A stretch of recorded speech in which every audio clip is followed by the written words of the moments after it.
अनीता चौधरी और न्यूज़ अड्डा इंडिया पे आप सभी का स्वागत है। जय भारत, जय हिंद। इस वीडियो में हम कश्मीर की बात करेंगे। कश्मीरनामा, कश्मीर के वो पहलू जिससे आप अनभिज्ञ हैं वो आपको बताएंगे, इसलिए वीडियो को पूरा देखिएगा, अंत तक देखिएगा और चैनल को सब्सक्राइब कर लीजिएगा, लाइक कर दीजिएगा। इस वीडियो को देखने के बाद शेयर करना बिल्कुल मत भूलिएगा और बेल बटन दबा दीजिएगा कि इसके बाद भी जो वीडियो मैं अपलोड करूं आप तक नोटिफिकेशन पहुंचता रहे। कमेंट बॉक्स में ज़रूर लिखिएगा कि इस वीडियो को, जो कि कश्मीर का कश्मीरनामा है, ये सफ़रनामा ऑफ कश्मीर है, उसको आप किस तरह से इस सारे इन्फॉर्मेशन को आपको मिला, तो आप क्या महसूस किए, ज़रूर लिखिएगा। तो आइए कश्मीरनामा हम पढ़ते हैं। कश्मीरनामा बड़ी मेहनत से लिखी गई है। कश्मीरनामा आप भी सुनिएगा, कहानी की तरह नरेशन है ये कश्मीर को लेकर के। 1947 से 2019 तक 370 के लागू होने और इतिहास बनने तक जम्मू कश्मीर की कहानी, जम्मू कश्मीर बड़े हम आपको आज सुनाने जा रहे हैं। जम्मू कश्मीर बड़े बदलाव का साक्षी हो रहा था। ये वो दौर था 2019 का जब जम्मू कश्मीर एक नई करवट ले रहा था। धारा 370 को निष्क्रिय किया जाना, केंद्र शासित प्रदेशों में बदलना और लद्दाख के रूप में विभाजन कर एक नए राज्य भारत को मिलना। ऑपरेशन बड़ा था, गंभीर था, इसलिए थोड़ा कष्टकारी भी था, लेकिन ये ज़रूरी था। परेशानियां थीं, चैलेंजेस थे, लेकिन इसका जो रिज़ल्ट था वो बेहद मीठा था, वो बहुत ज़रूरी था, वो देश हित में था, वो राष्ट्र हित में था, इस देश की जनता के हित में था, कश्मीर की जनता के हित में था, क्योंकि वहाँ के युवा जिस तरह से बरगलाए जा रहे थे और आतंकवाद के मुंह में धकेले जा रहे थे, उससे उनको बचाना बेहद ज़रूरी था। 5 अगस्त, उस दिन भी यही तारीख थी, 2019 को याद कीजिए। बस बरस 2019 था। 5 अगस्त 2019 की सुबह वहाँ फ़िज़ाएँ कुछ अलग थी। लोग नींद में थे, जगह तो कर्फ्यू लगाया जा चुका था, मोबाइल फ़ोन के सिग्नल गायब हो गए थे, इंटरनेट सेवाएं बंद थी, यहाँ तक कि लैंडलाइन कनेक्शन को भी काट दिया जा चुका था। पिछले कुछ दिनों में वायुसेना के हेलीकॉप्टर से उतरे हज़ारों की संख्या में जवान वहाँ तैनात हो चुके थे। देश का अभिन्न हिस्सा जम्मू कश्मीर 3 बड़े बदलाव का साक्षी हो रहा था इस दिन।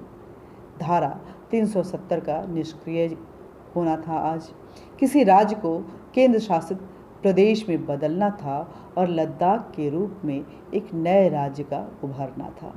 ऑपरेशन बड़ा था, गंभीर था, इसलिए थोड़ी चैलेंजेस थी, लेकिन ये ज़रूरी था। आज़ादी के 72वें महोत्सव के कुछ ही दिन बचे थे, जब देश में हर जगह बड़ी शान से तिरंगा लहराया जाना था, लेकिन जम्मू कश्मीर में इस शान में लाल रंग के एक और झंडे की भागीदारी हुआ करती थी हर साल। इस साल उससे उसे बचाना भी था।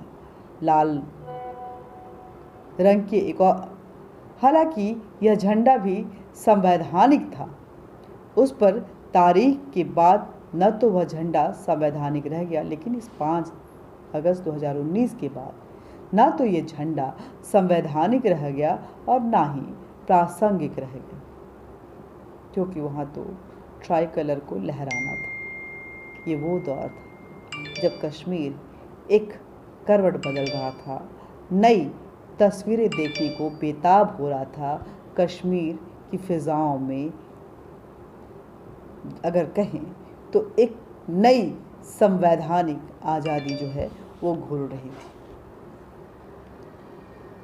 रहा तो बस अपना राष्ट्रीय ध्वज तिरंगा वहाँ पे, क्योंकि वो लाल ध्वज अब बेकार हो चुका था कश्मीर के लिए।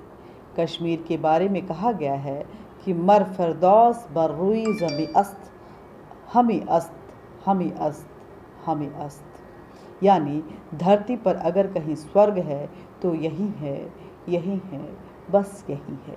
उस तारीख से पहले भी यह स्वर्ग था, उस तारीख के बाद भी।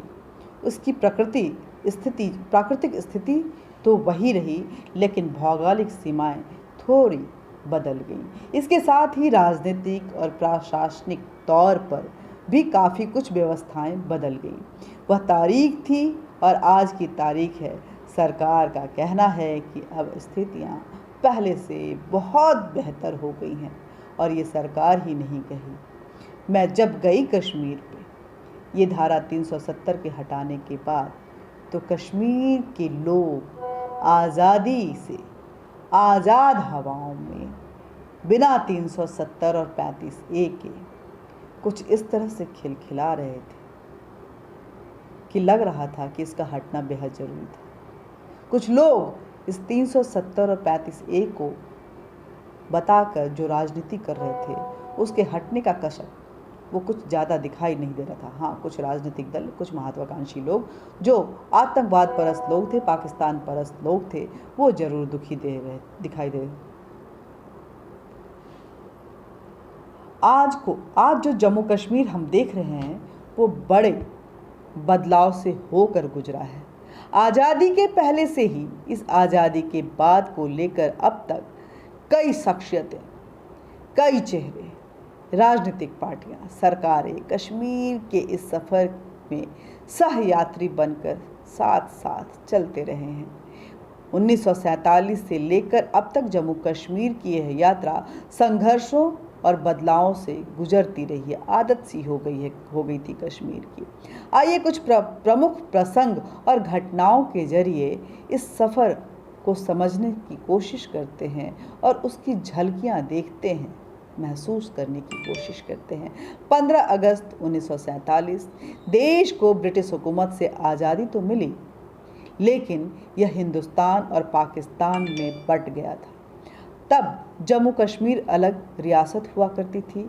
26 अक्टूबर 1947 को देश के प्रथम प्रधानमंत्री जवाहरलाल नेहरू के साथ कश्मीर के महाराजा हरि सिंह ने विलय संधि पर हस्ताक्षर किए। इसके बाद कश्मीर भारत से का हो गया।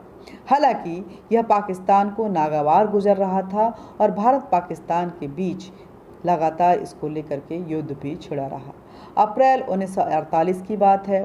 संयुक्त राष्ट्र सुरक्षा परिषद ने कश्मीर में जनमत संग्रह की शर्त रखी। पाकिस्तान सेना वापस करने से इनकार कर दिया। कश्मीर का विभाजन हुआ। आज़ाद कश्मीर भारत के हिस्से में और गिलगित बाल्टिस्तान पाक के हिस्से में चला गया। 18 अक्टूबर 1949 भीमराव अंबेडकर के इनकार करने के बाद तत्कालीन प्रधानमंत्री नेहरू के निर्देश पर गोपाल स्वामी अयंगर ने अनुच्छेद 370 तैयार किए। जम्मू कश्मीर को विशेष दर्जा दिया गया। केंद्र के जिम्मे में सिर्फ विदेशी मामले और रक्षा संचार ही रह गया। सितंबर और अक्टूबर 1991 जम्मू कश्मीर में पहला चुनाव हुआ। शेख अब्दुल्ला के नेतृत्व वाले जम्मू कश्मीर नेशनल फ्रंट ने सभी 75 सीटों पे जीत हासिल की। यह पूर्व में मुस्लिम लीग थी। चुनाव जनमत संग्रह का विकल्प नहीं हो सकता, संयुक्त राष्ट्र सुरक्षा परिषद ने घोषणा की। फरवरी 1954 शेख अब्दुल्ला मुकरे तो जेल में डाले गए। बख्शी गुलाम मोहम्मद जम्मू कश्मीर के प्रधानमंत्री, उस समय जवाहरलाल नेहरू बोलते थे लेकिन वो बाकायदा मुख्यमंत्री थे, वो बने तो विलय का पत्र अनुमोदन किया गया। 17 नवंबर 1956 राज्य में के संविधान में जम्मू कश्मीर को भारत का अभिन्न अंग बताया गया। वह 26 जनवरी 1997 को लागू हुआ। तत्कालीन केंद्रीय गृह मंत्री गोविंद बल्लभ पंत ने राजधानी श्रीनगर में इस बात की घोषणा की। 1965 की अगर बात करें तो एक बार फिर पाकिस्तानी घुसपैठियों ने कश्मीर घाटी में उपद्रव शुरू कर दिया था। मकबूल भट्ट और अमानतुल्लाह खान ने जम्मू कश्मीर लिबरेशन फ्रंट के तहत राजकुमारी मोर्चा खोला। तब ऑपरेशन जिब्राल्टर अभियान छिड़ा गया। भारत और पाकिस्तान के बीच फिर जंग छिड़ गई। जनवरी 1966 पाकिस्तान से भारत जीत चुका था इस युद्ध को। ताशकंद में दोनों देशों के बीच समझौता हुआ, दोनों पक्ष फिर वापस चले गए, सीज फायर हो चुका था।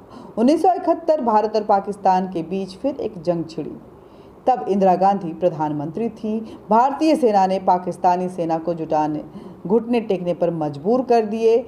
तब पाकिस्तान के हजारों सैनिक मारे गए थे। वहीं 16 दिसंबर 1971 को पाकिस्तान सेना के प्रमुख जनरल नियाजी ने अपने 93,000 सैनिकों के साथ भारतीय सेना के सामने आत्मसमर्पण कर दिया था। भारत ने पाकिस्तान के 2 टुकड़े कर डाले। पूर्वी पाकिस्तान खत्म हुआ और बांग्लादेश के रूप में एक नए देश का उदय हुआ। पूरे विश्व का मानचित्र अब बदल चुका था। जुलाई 1972 पाकिस्तान के प्रधानमंत्री जुल्फ़िकार अली भुट्टो और भारत के प्रधानमंत्री इंदिरा गांधी के बीच कई दौर की बातचीत के बाद शिमला समझौता हुआ। इसके तहत कश्मीर मुद्दे को द्विपक्षीय रूप में सुलझाने पर सहमति बनी। साथ ही युद्ध विराम नियंत्रण रेखा यानी कि LOC बनी। हालांकि पाकिस्तान ने हमेशा समझौते का उल्लंघन किया, सीज फायर वॉल्यूशन किया, हमेशा LOC पार किया, वहाँ सीमा पार से आतंकवाद को बढ़ावा दिया और गाहे बेगाहे छिटपुट घटनाएं करते हुए अपनी वहाँ दखलंदाजी दर्ज करवाता रहा। फरवरी 1975 शेख अब्दुल्ला जम्मू कश्मीर के एक बार फिर मुख्यमंत्री बने और 1983 तक इस पद पर बने रहे। 1987 जम्मू कश्मीर में विधानसभा चुनाव हुए। इसमें थोड़े बड़े पैमाने पर धांधली हुई। नेशनल कॉन्फ्रेंस नेता फारूक अब्दुल्ला को सत्ता मिली। फारूक के शासनकाल में पाकिस्तान की शह पर JKLF के नेतृत्व में सशस्त्र विद्रोह को हवा मिली। 1979 से 90 तक की अगर बात करें तो प्रशासन का करीबी व्यक्ति और कश्मीरी पंडित आतंकियों के निशाने पर आ गया। तब आतंक का बोलबाला था कश्मीर में, उसे सरकार की तरफ से भी संरक्षण मिल रहा था। अलगाववाद के नाम पर हुर्रियत जैसे फ्रंट जो हैं वो उभर गए थे और भारत के सामने आज़ाद भारत की मांग बार बार रखी जा रही थी। 1990 में 100 से अधिक कश्मीरी पंडित मारे गए। अगले दशक में 1.5 लाख से अधिक पंडित परिवारों ने घाटी छोड़ी। जनवरी 1990 प्रदर्शनकारियों पर CRPF की गोलीबारी के विरोध में फारूक अब्दुल्ला ने सदन से इस्तीफा दे दिया। इसके बाद गवर्नर जगमोहन ने के शासनकाल में आफ्सा यानी कि सशस्त्र बल विशेषाधिकार अधिनियम जो है वो लागू किया गया। जुलाई 1999 पाकिस्तानी घुसपैठियों के कारण दोनों देशों के बीच में एक बार फिर जंग छिड़ी और एक बार फिर भारत ने इस जंग को जीत लिया। पाकिस्तान मुंह की खाया। 1 अक्टूबर 2001 श्रीनगर विधानसभा पर जैश-ए-मोहम्मद का फिदायीन हमला हुआ। 13 दिसंबर को संसद पर भी हमला हुआ। यह भारतीय अस्मिता पर हमला था। लोकतंत्र के मंदिर पर यह हमला था। 10 फरवरी 2013 संसद हमले में कथित भूमिका के आरोप में दोषी पाए गए अफजल गोरी को फांसी की सजा सुना दी गई। इससे पार्टी में विरोध प्रदर्शन बढ़ गया। मई 2014 देश में हुए आम चुनाव का रिजल्ट आया। नरेंद्र मोदी चुनाव जीतकर इस देश के प्रधानमंत्री बने। शपथ ग्रहण समारोह में पाकिस्तान के तत्कालीन प्रधानमंत्री नवाज शरीफ को बुलाया गया। बाद में पाकिस्तानी उच्चायुक्त ने हुर्रियत नेताओं को बुलाने पर वार्ता रद्द कर दी गई थी। 2014-15 में बीजेपी PDP से गठबंधन कर चुनाव लड़ी थी। जीत हुई। मुफ्ती मोहम्मद सईद बीजेपी PDP सरकार के मुख्यमंत्री बने। 4 अप्रैल 2016 महबूबा मुफ्ती के पिता की मृत्यु हो चुकी थी। इसके 3 महीने बाद महबूबा मुफ्ती राज्य की पहली महिला मुख्यमंत्री बनी। 8 जुलाई 2018 भारतीय सेना संग मुठभेड़ में हिजबुल कमांडर बुरहान वानी मारा गया। इसके बाद घाटी में हिंसक प्रदर्शन का दौर शुरू हो गया। 19 जून 2018 महबूबा मुफ्ती मुख्यमंत्री पद से इस्तीफा दे दी और राज्यपाल का शासन वहां पे लागू हो गया। 5 अगस्त 2019 अनुच्छेद 370 को निष्क्रिय कर दिया गया। राज्य को 2 केंद्र शासित प्रदेश जम्मू कश्मीर और लद्दाख में विभाजित कर दिया गया। इस तरह से देखा जाए तो जम्मू कश्मीर को विकास की मुख्य धारा में लाने के लिए एक लंबी लड़ाई लड़नी पड़ी। इस फैसले को लागू करना नरेंद्र मोदी के नेतृत्व में बीजेपी सरकार की बड़ी उपलब्धि मानी जाएगी, जो इतिहास में सभी कालों में इतिहास के पन्नों में स्वर्ण अक्षरों से लिखा जाएगा। यह आसान नहीं था। इसके पीछे प्रधानमंत्री नरेंद्र मोदी, गृह मंत्री अमित शाह और NSA अजीत डोभाल की तिगड़ी और पूरी टीम थी और उनका साथ दे रही थी इस देश की प्रशासन, इस देश की सेना, इस देश की जनता और जम्मू कश्मीर के फिजाओं में घुलती मिलती और बहकती बदलाव की वो बयारें। जय हिंद, जय भारत। इस वीडियो को आप किस तरह से देखें? क्या ये इन्फॉर्मेशन आपको लगता है कि बेहद ज़रूरी था आपके लिए? कमेंट बॉक्स में ज़रूर कमेंट कीजिएगा। हमारे वीडियो को ज़्यादा से ज़्यादा शेयर कीजिएगा। न्यूज़ अड्डा इंडिया को ज़्यादा से ज़्यादा सब्सक्राइब कीजिएगा और बेल बटन दबा दीजिएगा ताकि आप तक नोटिफिकेशन पहुंचता रहे।